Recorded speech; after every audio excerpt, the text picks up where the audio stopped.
We have to contain this. Trying to get up that great big hill of hope. Shall we go? For a destination.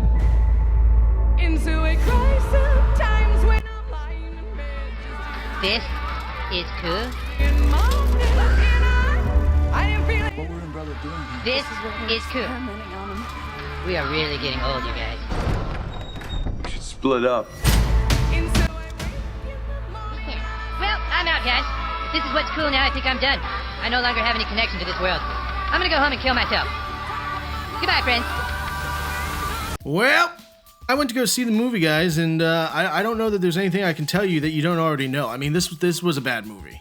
I mean, I'm watching it and I'm having all kinds of flashbacks. Childhood flashbacks, Mortal Kombat reboot flashbacks, Vietnam flashbacks. I ain't even been to Vietnam. So I'll tell you what, we're going to do something a little bit different. I'm sure you all have seen other reviews on YouTube already, and since I'm not bringing anything new to the table, I'm just going to go ahead and give you my verdict now, and then the rest of the video will be me defending my verdict based on a more in-depth breakdown and analysis of the characters and the overall movie itself. Okay, so as a veteran Resident Evil player and diehard fan, especially of the original trilogy, this movie sucks. It's a piss-poor adaptation of the video games. There is way too much content in this film, and ultimately that was their downfall. They just did not have enough time to execute anything properly, and it shows. It's funny because when I first discovered Resident Evil, I was still at a young enough age that I played pretend, and sometimes I would just go to my room with my toy guns and I would pretend I was in Raccoon City having my own adventures with Jill and Carlos and Leon, and watching this movie just gave me flashbacks to when I was a kid playing pretend in my room or even with my friends. The movie feels that amateur. Like when you're a kid and you're playing with your friends and you're pretending that you're in your favorite video game or movie or whatnot, and you're trying to come up with your own scenario to have that adventure, you're basically making up the script as you go, and I know that when me and my friends would do this, we would constantly stop each other and be like, okay, now ask me this question, or okay, now you say this, and then they, would ask me the question and I'd give them whatever answer I had in my head. And while this movie had a script, it really felt like I was just watching a bunch of kids playing pretend, because sometimes the lines were very unnatural, or they delivered them unnaturally, or maybe just even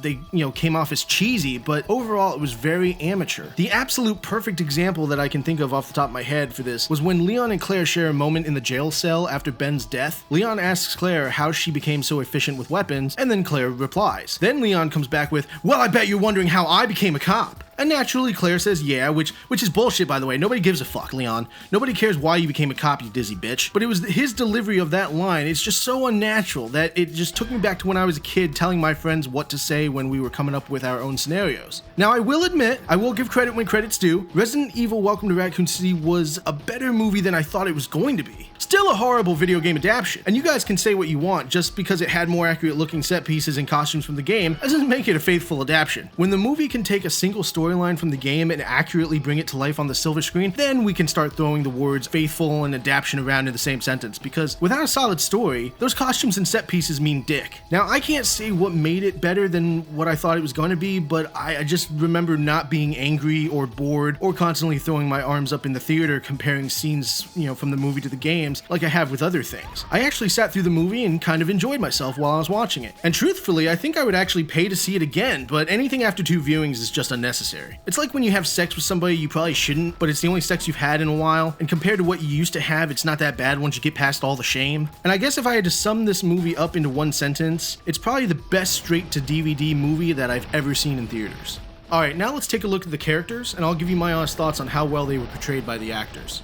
So first up is Jill Valentine, played by Hannah John Kamen, and really the only bad thing I have to say about Jill in this movie is she's fucking attracted to Wesker, which the whole love triangle thing was retarded. But that's not on her, and that's not on her character, it's the script. But other than that, she's fucking awesome. She plays a great Jill. She's a firecracker, very much a smartass at all times until it's time not to be. And the way she's able to make that change between emotions is very believable. Not over the top at all, and I was happy to see her compassionate side come out too in the movie. You see, in the original Resident Evil 3, and this is something that the Resident Evil 3 remake didn't do right either, Jill, as angry as she was still very compassionate about the people around her, even if they were working for Umbrella, because they were still people, victims in all this, just like the innocent people turned into zombies. And so she did what she could to help, despite their differences, all for the overall survival of everyone. See, there's a scene in the movie where the STARS Alpha team and Leon are in a diner. Leon, who's fucking smashed, is sleeping at the counter, and Wesker puts a ketchup bottle on top of his head, and bets Jill $10 she can't shoot it off. One thing to note in this movie that's different from the games is that Jill is an expert marksman now instead of the team's B&E expert. So Jill, being the smartass that she is, pulls out her sidearm, aims it at the ketchup bottle, only for Wesker and Richard to jump up to stop her. You then find out that Wesker meant for her to shoot him with the toy dart gun that he had. So Jill ups the ante and bets $20 that she can hit it off of his head without even looking. And like the smartass as she is, she shoots Wesker in the head with the toy dart gun, and then throws the gun at Leon, who is startled awake and the ketchup bottle falls off of his head. Now in that same scene, but a little bit later on, Jill and the rest of the team go to leave, and she walks up to Leon and introduces herself. She tells him not to worry about all these other cops giving him shit, they're really nice people at the end of the day. That is classic Resident Evil 3 Jill Valentine right there. Hannah's performance as Jill is very dynamic, she's a great actress, and she did a great job playing Jill overall. I just wish it wasn't in this movie, because she deserves better. Her Jill deserves better. If the studio decided to reboot this movie and give it another try, I would love to see Hannah reprise the role. Moving on, let's talk about Tom Hopper's Albert Wesker. I'm sure you've seen other people's reviews, and I'm sure the consensus remains the same. He's very much a frat boy, cool kid. He's not Wesker, like, at all. And as I'm watching the movie, I was trying to figure out how he was going to be related to Umbrella, because he sure as shit doesn't look like, nor does he seem smart enough to be a scientist. And in the end, he's not. He has no relation to Umbrella. He's just a cop who ends up being contracted by some unknown organization, which we'll get into more later, and they're going to pay him a shitload of money to steal the G-Virus. So he's been boiled down to nothing more than just a classic 90s cliche villain. And oh, to all the fans who did see the movie, did it hurt, guys? Did it hurt to hear Wesker apologize to Chris? Did it hurt to hear him apologize to Chris? Leave a comment below and let me know if it hurt. And speaking of Chris, Robbie Amell was awesome. He looks like Chris from the original Resident Evil game, especially when he suits up and has this iconic green tact vest that Chris wears. It's pretty cool. Chris in this movie is very much everything that Leon should have been. I don't know if Boy Scout is the right word, but he doesn't want to let anyone down, always wants to do the right thing, and he's secretly in love with Jill but doesn't have the balls to tell her how he feels. It's a very different performance from the tough guy Chris Capcom had originally designed for the first game, but for this film it actually works. Now I know with this next one I'm going to lose a lot of you, but stick with me because I think a lot of the negative reception around this next character has been blown way out of proportion. Alright, this time we've got Avon Jogia playing Leon Kennedy, and yeah, Leon's kind of an oaf in this movie. Maybe even seemingly incompetent at times, but I don't think everybody understands why that is, because when I watched this movie, and mind you, I had seen a lot of people's reviews of the movie before I went to go see it, and everybody pretty much said the same thing. He was an idiot, he was the butt of every joke, he didn't seem like somebody who would even be a cop because he was bad at it. But here's what they don't tell you in their reviews. When we first meet Leon, he wakes up in a hotel, hungover, bottles of booze just everywhere. The dude is a heavy fucking drinker. Just like Leon's original backstory, except substitute the bad breakup with just absolutely hating his fucking life. Now in the movie, Leon's dad is somebody high up on the force who keeps covering for Leon even though he keeps fucking up. Now, I don't know if anyone out there still remembers what context clues are, but if we were to use them, we could safely assume this is probably why he drinks. His dad's probably an asshole, and I bet he hates his life, so he drowns his woes at the bottom of a bottle. He's not really incompetent, he's not really an idiot like people say, he's just a fucking drunk. I mean, for most of the beginning of the movie, he's just trying to sleep off a hangover. Every review I saw, they exaggerated how bad Leon's character actually was, and yeah, he's not the same Leon from the game at all. But this Leon isn't as bad as they said either. I didn't have a problem with Avon as Leon, and I really didn't have a problem with his version of Leon. Sure, I would have much rather have seen a video game accurate version of Leon too, but when you think about it, Chris and Leon are really the same characters in terms of personality, and if we learned anything from the Mortal Kombat reboot and why Johnny Cage was not allowed to be in the film, then it only makes sense that they would have changed Leon's character just a bit. I guess that makes Chris the ultimate fan favorite over Leon though, because surely you wouldn't change a beloved fan favorite character like that if they were the top dog in the fan community. That would just be crazy. Kaya Scodelario plays Claire Redfield, and nothing against the actress. But I hate Claire in this movie. I hate that the movie made her the main protagonist. I hate that her and Chris were orphans at the Raccoon City orphanage, which without the Resident Evil 2 remake would have never existed. I hate that she became friends with Lisa Trevor in said orphanage, and we'll get into more on that later. I hate that instead of just being this college student looking for her brother, she's this degenerate conspiracy nut, and I hate that she uses the shotgun instead of the crossbow, because everybody knows you can only get the shotgun in Leon's scenario. God damn it! Alright, next up, let's take a look at Barry. What?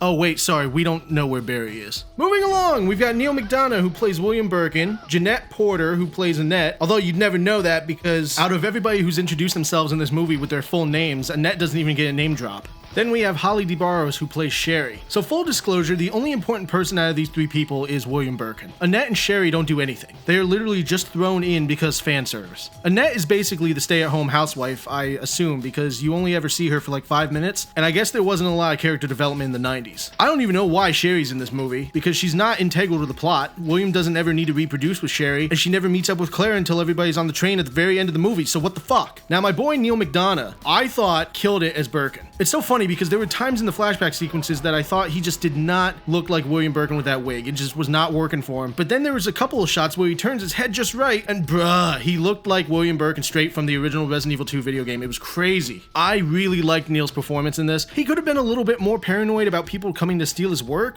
but then again, nobody was, except for Wesker, and that wasn't even because of Umbrella, so figure it out. Chad Rook, this motherfucker. I have no idea who Chad Rook is. But he took up the role of Richard AIKEN, which was weird to see given the fact that Richard is the communications expert for Bravo Team, but now he's on Alpha Team. And like I said, there was no character development in the 90s, so yeah, I mean, there's really nothing to be said about Richard that makes him interesting. He's just really a body to fill the cast. But with that said, I don't know why they just didn't put somebody more important in there, like, you know, fucking Barry Burton? I don't know of the actor who played Richard. I don't know what else he's done. I don't know if he's a good actor because, again, Richard doesn't really do much in this film. I don't even think he does any kind of communications in the movie except for telling Chris to get out of there while he's being eaten alive by zombies. It's sad, too, because Richard's kind of a cool character in the game. He's got a really neat backstory, but we don't ever get to learn of anybody's backstories in this movie at all. So when you break it down, Richard is really no different from the No Name Stars members featured in Paul W.S. Anderson's Resident Evil Apocalypse. And they could have done little things with Richard too that would have been great callbacks to the game. Like there's one scene where Jill asks the entire room what would be a worse way to die, being swallowed whole by a giant snake or eaten alive by a great white shark, which are both references to the Yawn and Neptune from Resident Evil Remake. Both creatures, depending on how you play the game, kill Richard. So that's a fun little trivia piece that they threw in the movie, but they could have went one step further. If I remember correctly, I think everybody in the room just tells Jill that she's morbid. But it would have been funny if Richard had said, I'd take my chances with the snake. Or even better, he could have said, you know, where are you gonna find a great white in Raccoon City? Or like as soon as they got dropped off in the Arklay Mountains, it would have been funny if there was like a little baby snake that came up and bit Richard on the boot. Then you could have had him look at the snake and say something badass before crushing it, like, swallow this! Or, if you want stars, I'll give you stars. You know what I'm saying? Just anything that would have made him a little bit more interesting. Alright, next up we've got Enrico Marini, captain of the Bravo team, and RPD officer Kevin Dooley. And I know some of you are saying to yourself, wait a minute, where were they in the movie? And if you did, welcome to the club, because I didn't know they were in the movie either. Now it turns out they were the two beat cops that walked into the diner. The one cop that gave Leon shit for shooting his partner in the ass was Kevin Dooley, and the bald head guy just sitting back hanging out looking like a discount Vin Diesel was Enrico. I'm grouping these two together because they weren't in the movie long enough to assess them individually. Now Kevin Dooley was played by Dylan Taylor and Sammy Azzaro played Enrico. Neither of these guys look like their video game counterparts, like not even close, which seems to be a reoccurring theme in this movie. What's even more confusing is I didn't know they were in this movie until I looked up the cast on IMDb to make this video. So then I started thinking back to where they could have been in the movie. Chief Irons talked about Bravo Team, but we never saw Bravo Team. I don't even remember Alpha Team addressing them as anything when they showed up at the diner. I mean, it's possible they called them by their last names, Marini and Dooley, but I don't ever remember hearing that. What's even worse is then you've got them dressed up like beat cops, which suits Kevin just fine. He was never a STARS member. But Enrico was the captain of Bravo Team. Bitch needs to represent. So if you're wondering what I think about these actors' portrayal of these characters, I don't. And I can't really like somebody's performance when all they do in the movie is buy coffee, shit on fellow police officers, and die. So, moving on. Then we've got Donald Logue playing Chief Irons, which was pretty fucking great, and that's not really much of a shock because the dude's a great actor. I really liked his portrayal of Irons. It's different from the game, but it's pretty funny. I mean, Chief Irons isn't really a fan favorite character. He's not somebody you're rooting for. It's not like he's Leon, so I really don't give a fuck how they portrayed him. But overall, I liked what I was seeing. Now, Irons in this movie doesn't have the fancy office full of taxidermy. He's not an avid art collector. He's just a dickhead police chief that busts balls and takes bribes. The movie doesn't really explain to you that he's in cahoots with Umbrella, but he obviously knows that the town is going to be destroyed, which could be quite off-putting to the casual moviegoer. Watching Donald Logue play Brian Irons in this movie was a lot like watching the hockey coach in Letterkenny. He has a lot of funny moments in the film. My personal favorite was when he yells at Leon for attending the STARS meeting. That shit was hilarious. While it's not an accurate video game portrayal of the character, I really did enjoy what I was seeing. I loved every aspect of his character, and I like what he brought to the table. And speaking of Letterkenny, we have Nathan fucking Dales playing Brad Vickers, which was easily my favorite part of the whole film. No joke, I lost my shit in the theater when the camera panned over to Brad, and there was Derry, feet up on the desk playing Tetris on his phone. In all of my time following this movie, I never looked up the cast online to see who was playing who. I only ever saw who was introduced in the trailers, so seeing Derry sitting there in the star's office not wearing his barn clothes was a pretty cool fucking surprise. Now, from watching the trailer, I knew that Brad was going to get attacked by zombies and crash the helicopter into the mansion, so it did suck to find out that that fate befell our beloved shirt tucker, but damn it, that's awesome to see him in a Resident Evil movie. Josh Crudis played Ben Bertolucci, and my only real problem with his version of the character is that it's kind of inspired by the Resident Evil 2 Remake's version of Ben, and truthfully, I prefer the Ben from the original game. As a journalist, Ben was a lot like Eddie Brock was in the Spider-Man comic books, and I love that he was locked in a jail cell of his own volition. Like, he wanted to be there to stay safe and get away from everything that was happening out there in the police station. I guess I don't really mind the whole Irons locked me in here for exposing the truth, because it helps develop Irons as a character, but I wasn't a fan of Ben's portrayal in this movie or the remake. Ben has a pretty funny line during the scene when Leon discovers him in the jail cell, but really other than that, he's just another plot device that goes nowhere, because they never confront Irons about him locking Ben up. I mean, how could they? There was no time. They've got to move quick to the next act and they can't waste time resolving subplots. You could remove Ben's involvement from this movie entirely and it wouldn't have changed a thing. So really, when you break it all down, Ben was just included in the movie because fan service. Which backfired tremendously, considering as soon as fans saw the shot of him behind bars with that brick wall right behind him, first thing they thought of was Mr. X coming through that wall and killing Ben, which was never gonna happen. Lisa Trevor is played by Marina Mazepa, and through no fault of the actress, sucks. This version of Lisa makes no sense. It was a waste of a perfectly good villain. They essentially made her Roach from Wes Craven's People Under the Stairs. She hides out in the orphanage and forms a bond with Claire when she's a kid, which results in Lisa saving Claire and Leon from the liquor. Lisa fighting the liquor was a badass scene, and I love that she used her shackles to decapitate the liquor, but once again, we have a character strictly used as a plot device to help propel the story forward. After saving Claire and Leon from the liquor, Lisa takes Claire to the playroom where Claire found Lisa originally at the beginning of the film. Claire expresses to Lisa that they need to get to the Spencer mansion, and Lisa shows Claire a secret door in the playroom that leads to an underground tunnel that will take them to said mansion. Then she hands Claire a set of keys. Now, would anybody in the class like to take a guess as to what keys Lisa gives to Claire?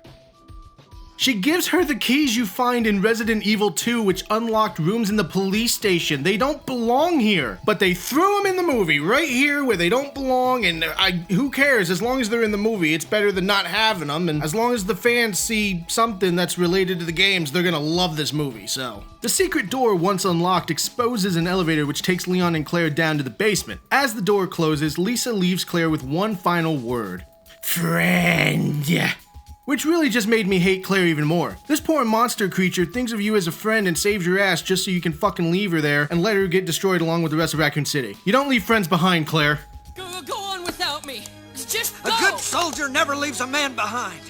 Last but not least of the main cast, we have Ada Wong, played by Lily Gao. And there's really not that much to say about Ada. She doesn't have but maybe 3 to 5 minutes of screen time, but I can already tell you I don't like where this is going. They've essentially switched the roles of Ada and Wesker in this movie. Instead of Wesker being this Corey Hart, I wear my sunglasses at night supervillain contracting Ada to do stuff for him, Wesker is working for Ada, who now works for a super secret organization, so on and so forth. Now, Ada does appear in this film wearing her iconic trench coat from Resident Evil 1.5 and the Resident Evil 2 remake respectively, and in a post-credit scene is shown giving Wesker his trademark sunglasses. So she is in fact the creator of Albert fucking Wesker.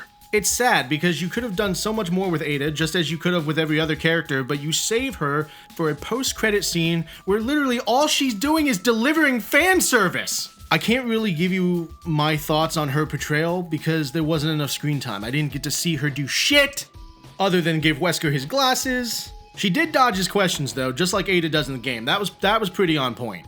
So was there anything in this movie that I liked? Yes. Like many of you, I thought that the work done on recreating the costumes and set pieces was phenomenal. The RPD was truly a marvel brought to life, even if they did have to CGI the background of the main lobby. I wanted more from William Birkin's transformation, but what they were able to do with what they had was very impressive. There's a scene with the trucker where his dog, after having licked up the infected blood, starts to foam at the mouth and the trucker looks over to him to make sure the dog's okay and it bites him in the hand. I really liked this scene. I know it's a very small scene, but I thought it was kind of neat to have his own dog bite him. To me, it gave give the dog purpose. I also enjoyed everything with Chief Irons. I liked seeing him berate Leon for being an idiot 1 minute and then save his life when the burning trucker walks into the PD. For those of you who haven't seen the movie, the trucker who is now infected and in mid-transformation is barreling down the road towards the RPD and flips his truck. The truck crashes right outside the RPD, blows up, and Leon, who's trying to sleep off a hangover, he's totally out of it, and then the truck driver, who is on fire now, is totally engulfed in flames. He walks into the RPD to the soundtrack that Leon is listening to on his Walkman, and he's getting closer. We're all waiting in anticipation as he reaches the front desk where Leon is, and immediately is shot and gunned down by Police Chief Brian Irons. Leon is startled awake by the sudden gunfire, and then he tells Leon to get an extinguisher, put him out, and close the gate because more will be coming.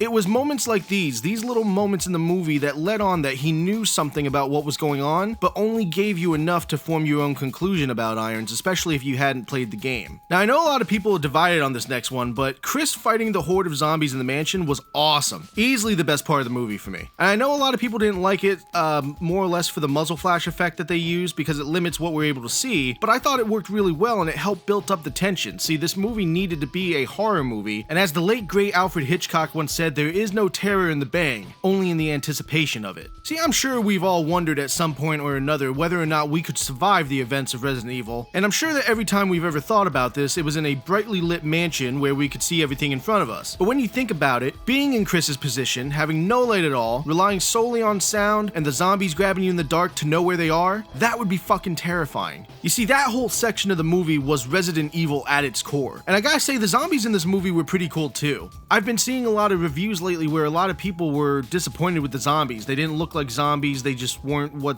they wanted. I don't know what you'd want a zombie to be, but I thought the zombies in the mansion looked great, and the people playing the zombies did a great job with it. We start the movie right at the time when the infection is starting to turn people, and it's great to see the varying degree of infection as the film goes on. Now, if you've seen the movie, you'll know there's not really a lot you can hate this movie for, but don't worry, I'll try to come up with something. First things first, right off the bat.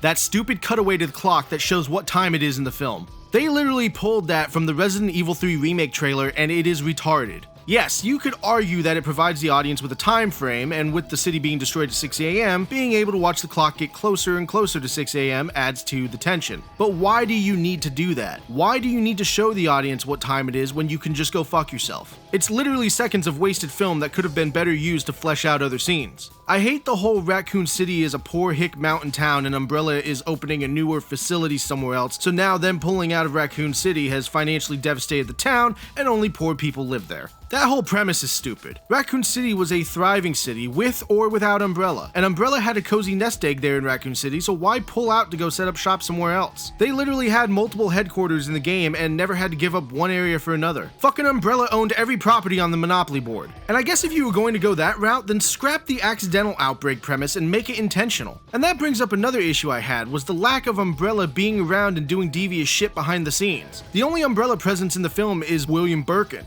We see a couple of soldiers with the Umbrella Secret Service, but they just pop in one scene and that's it. We don't get to see them try to take Birkin's G-Virus because now Wesker fills that role. If you're a frequent visitor of this channel, you'll know that I have this undying love for Resident Evil 3. And the fact that the events of this movie completely omit Resident Evil 3 from even existing pisses me off. They completely snuffed out Resident Evil 3. It'll never exist now. We have to go elsewhere if we were going to do a sequel, and it sucks because everybody will always take the destruction of Raccoon City, the missile, the whole eradication of Raccoon City, like that was a great idea. Oh fuck, but it came from Resident Evil 3. We hate Resident Evil 3. You know what? Let's just keep using it and not give Resident Evil 3 credit, because you know Code Veronica should have been the third game anyway. I mean, that's the thing with this movie. We don't even really get to explore the city. There's no UBCS trying to rescue survivors. There's no Nemesis or BOWs running around the city. No Umbrella operatives sent in to collect test data and combat data. It's just so fucking bare bones. And I know I just said previously that I loved the set pieces and how faithful they were to the video games, but one thing that kinda sucked is that they didn't have either the time or budget to create those places in full. See, like, we have the RPD and the outside looks amazing, the inside lobby looks amazing, but the STARS office sucks, Chief Irons' office sucks, looks nothing like the video games, just standard fucking offices that the production team probably used as war rooms before they started filming, and trust me, I get it, the budget probably came into effect when these decisions were made, and I guess just don't put yourself in that position where the only thing you can offer the fans is something less than what they're expecting, because it's never going to turn out good for you.